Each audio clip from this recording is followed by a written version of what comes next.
fun fam people. Today here at Local Matters, I have a special guest. I have Olivia.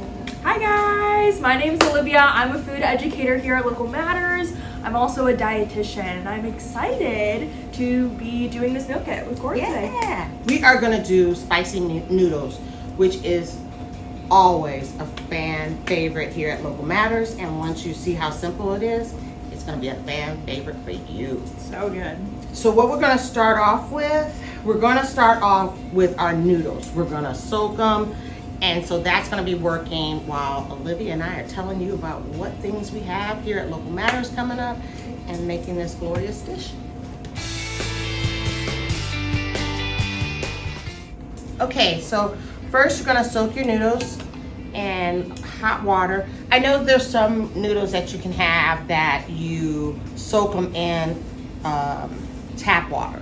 These are not those. These are called glass noodles. I want you to see. They look a little gray, but they're gonna turn clear. These are glass noodles that are sweet potatoes. So it has that Thai realness to it that I like. Yep. A lot of times I get asked like why sweet potato noodles aren't orange. And the reason is that they pull the starch out of the noodles to make the noodles themselves. So all the orange bits and pieces that you think of when you think of sweet potatoes actually get pulled out before the noodles are made. So that's the reason why they're glass or they're clear, because they get rid of all the color and the pigments in the sweet potato before they make the noodles. Tell me this, is it the starch that makes them clear? Mm-hmm. It is the starch that makes them clear. It's the same thing. It's the carbohydrates. It's what gives us energy. So these noodles, just like any other noodles, are going to be our carb source. It's what's going to give us sugar in our bodies to go and think and play and run and do all the things. So we're going to start while this is heating up and making our glass noodles. We're going to start with the peanut sauce. So you're going to want to take a medium bowl. First thing we're going to do is get our peanut butter. You want to get a peanut butter that has no salt, because, and if you could get one that has no salt, no sugar, that's even better, because we're going to control the amount of salt that goes in here. We're going to control the amount of sugar. So that's why I really like this recipe, because sometimes it can be too spicy, it can be too salty, it can be too sweet. But this is, you're gonna really like this. So we're gonna start with our peanut butter. Tell us a little bit of facts about using, since we have no meat in this. Yeah. Olivia, tell us about how this is gonna act with the protein. So when we think about proteins, a lot of people think about maybe protein shakes or gym bros working out. Protein is what builds our muscles. And we have two different types of protein. So a lot of people think of animal foods as a source of protein. So meat, eggs, fish, things like that. And those are great sources of protein. But we also have plant-based proteins too. So things like beans, lentils, tofu, nuts, and seeds. So peanut butter, which is a nut, is considered a protein and will be our major protein in this recipe. The important thing to think about when we are thinking about plant-based proteins though, is that they're not as complete as animal-based proteins, and so we have to pair them with a grain food in order to get all the nutrients we need from that protein. Yeah. So that sounds really complicated, but the takeaway is whenever you're eating beans, nuts, seeds, tofu as your source of protein, try to pair it with a grain food. So noodles here, bread, rice, anything like that. The good news is that we normally do that anyway when we're eating meals, so you don't need to pay too close attention, but it is something that's important. Take in consideration. Some sesame oil, that's gonna bring out that nutty flavor. And this is a tip that I think that a lot of people forget, is the lime. So you got the vinegar, that's gonna get that runny, that nice smooth base, but this is gonna add that twang to it that you like. So we're gonna put some. And once we get that all together, we're gonna stir it up. So it's gonna look clumpy at first, but as we add our rest of our ingredients, you're gonna see that's the fat going against, separating from the vinegar. So we're gonna add our brown sugar. So if you don't have one of these microblades, you can use the grater, the hard part of the grater. We're gonna put fresh ginger, because we can. And then we're gonna put some fresh garlic. Now I like ginger. I like fresh ginger because it adds a little bit of a spice to it. So you can see, I'm probably gonna put about a tablespoon of ginger in here. You just grind it up. And this way is better than cutting. I know you're probably asking, why aren't you cutting it, Corey? Well, the reason why I'm not cutting it, because I really want the flesh. And if you can see on ginger, it has the hair. I don't want that in there. So when you grind it like this, or when you are using it like this, you don't have so much of the hair in it. And so we're gonna do the same with the garlic. Awesome. And I'm gonna give a shout out to Di, who is our bookkeeper. This is actually garlic from her garden. She's the garlic queen here. So once I get all this in here, put this other, so that's 2 cloves in it. Yeah. I think like ginger and garlic are cool ingredients to talk about because as we start going back to school, at this point it's September, kids are getting sick, people are just tending to get sick, it's starting to get cold outside. Ginger and garlic each have their own unique properties that can help our immune systems. Our immune systems are the parts of our body that help us from getting sick, and if we do get sick, they help us feel better again. Ginger and garlic are 2 things that are great for our immune system. So having this recipe in regular rotation, or just garlic and ginger in your regular rotation in your recipes is really great, especially as the colder months are approaching. So as you can see, it's really nice and creamy and smooth. So that's gonna be your base. This is your peanut butter sauce. Now we're going to add, not into that, but right in this bowl, we have some vegetables that we're gonna put inside. We've got a red pepper, a fresh cucumber from our garden, from Felix. He picked these and we are selling them on the Veggie Van for 75 cents. There I go. Then I got some carrots, I have some cilantro, and I have a red cabbage. So I'm gonna cut these up, and Olivia's gonna talk to you about kind of the colors that I'm using and the properties that they will use in this salad. Yeah. So when it comes to vegetables, they're all great for us, right? Most of us know that. Eat your fruits and vegetables, kids, something we learned growing up. But one of the reasons that vegetables are so great for us is because of their colors. Their colors can give us an indication or can let us know what different vitamins are in our fruits and vegetables. And vitamins, I like to say, they do the little jobs in our bodies. So while they're maybe not our protein that builds our muscles or our carbs that give us energy, they might help with our eyesight or our hair or our skin. They do the littler jobs or the smaller jobs in our bodies. And we can tell, again, which vitamins are in our foods by the colors. So the more colors that we eat that come from things like fruits and vegetables, the more vitamins we're gonna get and the healthier our bodies are gonna be. Now, again, red, orange, yellow, green, blue, purple, they're all great. But I do want to say that green is our superfood color because it does have all of the vitamins that we can get from foods within it. So it has our vitamin A, B, C, E, and K. The only one it's missing is vitamin D, but we usually get that from the sun and not from our foods. So green foods are great, but all colors are obviously amazing. Eat what you love, but try to eat as many colors as you can. And the fun thing about this salad, this is just, like I say all the time, this is just a blueprint. Mm-hmm. You don't have to use these colors. You want yellow, you want orange pepper, use that. It's gonna still give you that same flavor. I just would stay away from the green because you have the green cucumber. Mm-hmm. And we're gonna finish it off with cilantro. So if you wanna have it nice and bold, there's other things you can put in this. You can put jicama, you can put squash, you can put, I'm trying to think of something else. I don't think corn would be a really good starchy thing from this, but green beans. Yeah. So you can play around with it.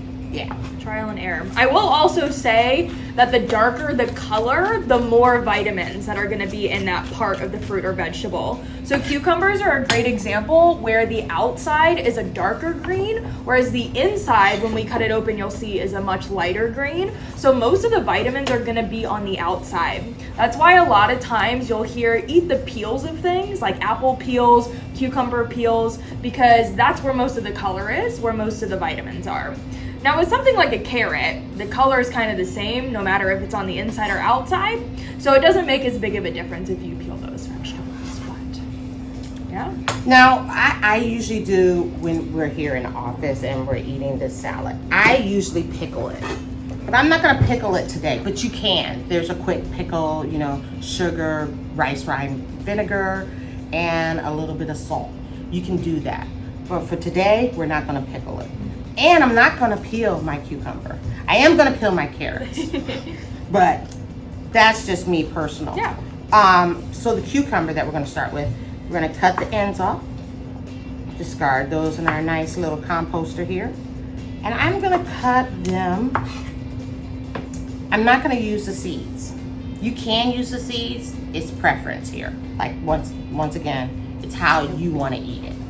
So I take it and I cut it in half, and then I cut away the seeds right down in. So you end up with more of a longer, because I'm trying to julienne, which is a French term for slice, thinly slice. I'm trying to keep it all the shapes the same, because when we have these rice noodles in it, it's gonna create this nice aromatic, and then we're gonna pour this over it, it's gonna look really good.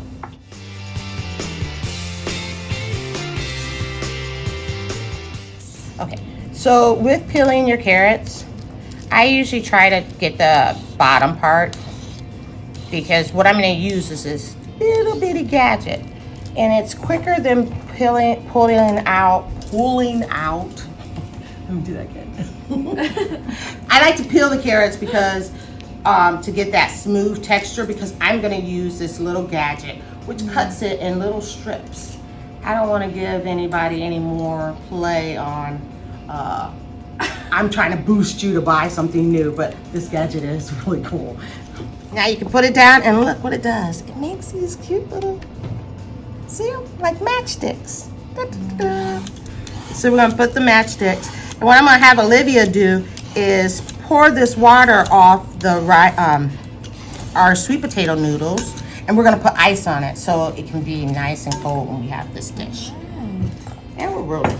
So Olivia, tell me, does it hurt our dishes when we cool them off and then we cook it and then cool off? Are we losing any of our nutrients or anything from that? No, so I think something really cool about grains, especially things like noodles, potatoes, really any kind of grain, rice as well, is that when we heat it to cook it up and then we cool it down, so whether we stick it in the fridge, let it come to room temperature, we actually increase something called resistant starch. And it's a type of fiber. Most of us know that fiber is really good for our stomachs. It's really good for keeping things regular.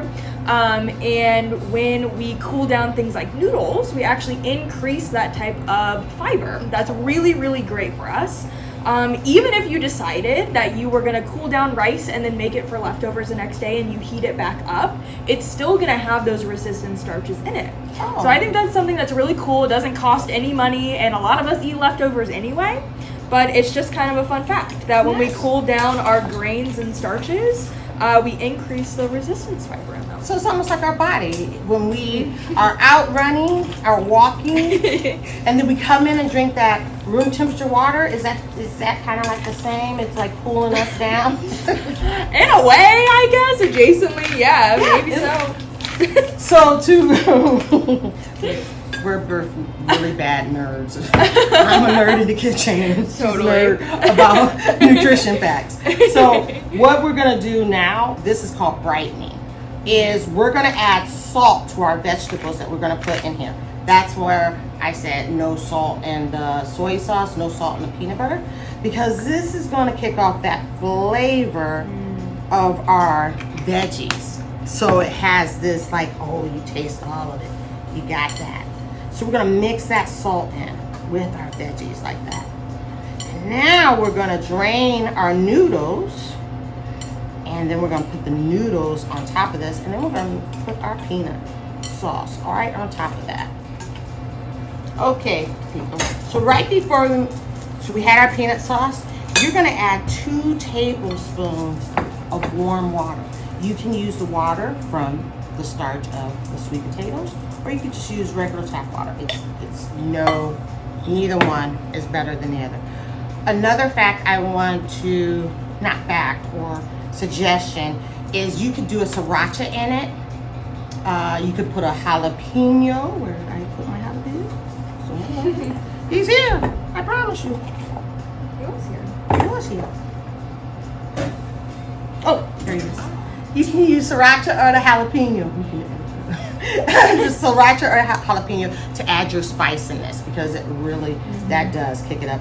And there's a spicy oil, sesame oil that you can get in the store, and it's a crunch. It's really good. That's really good. So we're gonna take our vegetables, put them in with our sweet potatoes, and then we're gonna pour our peanut butter sauce all over. This is one of those dishes, because it's 95 degrees outside. Is one of those you can sit in the house, you can have it at a brunch.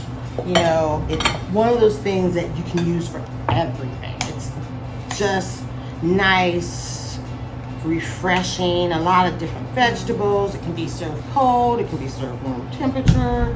You can add chicken, you can add shrimp to it. You can add a lot of different things. What's your favorite protein to add to peanut noodles? I really like shrimp, but I also think it's a great recipe to take if you're going somewhere and you have to bring a dish, because it's very versatile. People could add their own proteins. It's something, like you said, it doesn't have to be a certain temperature. And even for vegetarians, you know, they could keep the protein or the peanut butter as their protein. They could add tofu to it. They could do a whole bunch of different stuff, but I think I would say shrimp. It'd be delicious. So this is our peanut. I'm gonna put a little bit of cilantro on there, and I know Olivia likes spice, so we're gonna add a little bit of sriracha. Tell me how it is. I'm gonna mix it up so I don't get a whole bunch of sriracha in one bite. Oh, I love this recipe so much. Okay, let's see. Let's see if she can get it without messing up her shirt. I'm trying not to make her laugh, honestly. What do you think? So good. Again? Yep. And there you go. I hope you guys enjoy this meal as much as we do here at Local Matters. Thank you, Olivia, for all your fun facts and nerding out with me. Yes. Before you go, we do have a couple things that I want to mention about our Veggie Van. So we have a micro market at 145 South Street on September 13th. It's a pop-up micro market. We also have a couple classes I want to highlight that our educators do. So on September 7th, we're going to have a class at the Urban Farm Church in Linden. And then we have our 2 classes that we do every single month here at our office, our culinary skills class and our community cooking class. So in September, those will be September 12th, our emergency food prep class. So if you're curious about emergency food prepping, that would be an awesome class to go to.